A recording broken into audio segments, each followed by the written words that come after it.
美国政界和军界呢，这些年一直在讨论，一旦中国人解放军解放台湾或者武力统一台湾，那么他们会怎么办？他们应该采取什么样的策略？最近，一名美军中校发表文章，提出了一个非常恶劣的战略。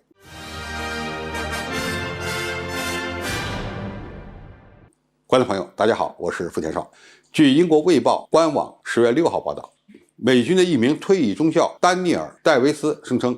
如果中国试图征服台湾，那么华盛顿内部人士的普遍情绪呢是战斗，那会是一个错误。美国必须不惜一切代价，避免与中国在台湾问题上呢开战。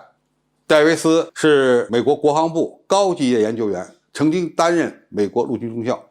这名作者针对解放军军机连续创纪录的在台湾岛西南空域进行巡航，做出了他自己的评价和判断。他说，美军不能与中国在台海地区开战，就算美国真的要与中国开战，最终呢也应该选择一个更好、更安全的地方开打。他说，在印太地区面临战争之际，华盛顿面临着打一场潜在的生存战争的压力。这个生存不是指的中国是否能生存，而是他还要考虑美国是否在这场战争中能够生存下去。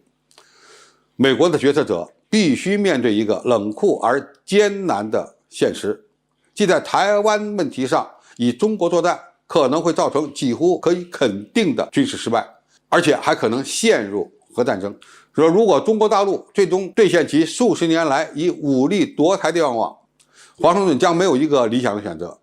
他要么选择一个糟糕的苦涩的结果，要么选择一个自我毁灭的结果，让美国处于极度的危险之中。坦率地说，美国应该拒绝卷入与北京的一场大不赢战争。今年早些时候，美国参议员里克斯科特和众议员盖伊雷森塔格勒介绍了他们推动的所谓防止台湾入侵法。雷森塔勒说，该法案将授权总统动用军事力量保卫台湾免受直接攻击，如果发生实际攻击，将会有巨大的压力，要求加快此类法案的通过，以授权拜登采取行动。针对此法案，这名美国中校明确表态，我们必须抵制这种诱惑，因为一旦与中国开战后，美国不可能在一个更好、更安全的地方结束战争。那么最好的希望是取得一场惨痛的胜利。如果美军协防台湾，美国每年将花费数千亿美元，即使如此，它也无法避免中国预期的攻击。那么一旦美军介入台海危机，最有可能的结果将是美军的常规作战力量失败。这位美军中校指出，那么一旦介入台海战事，其代价是美国的大量战机会被击落，舰只被击沉，成千上万的军人丧生，而最糟糕的情况是常规战争失控，升级为核战争，美国也会因此而毁灭。因此他指出，这是大多数美国人不愿意接受的，但是也是最好的选择，那就是拒绝代表台湾直接对抗中国。这样做将使美国能够站在中国台湾战争的另一边，让美国的全球军事和经济力量完好无损。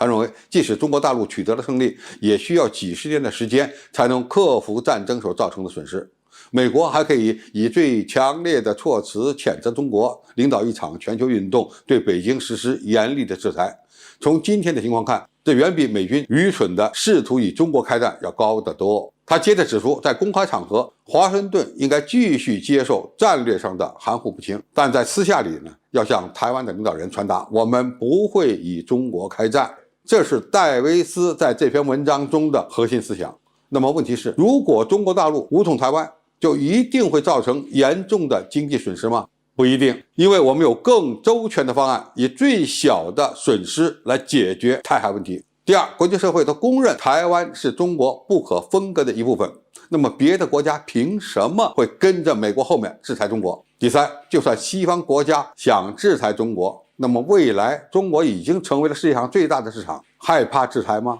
即使他搞制裁，又能制裁几年？第四，戴维斯的这篇文章也给中国提了个醒，在解决台海问题之前，我们要充分解决产业短板的问题，而且还要分散出口市场。加强和世界各国的经济交流，也打破美国有可能强加给中国的所谓制裁行动。好，今天介绍就到这里，谢谢大家收看，我们下期再见。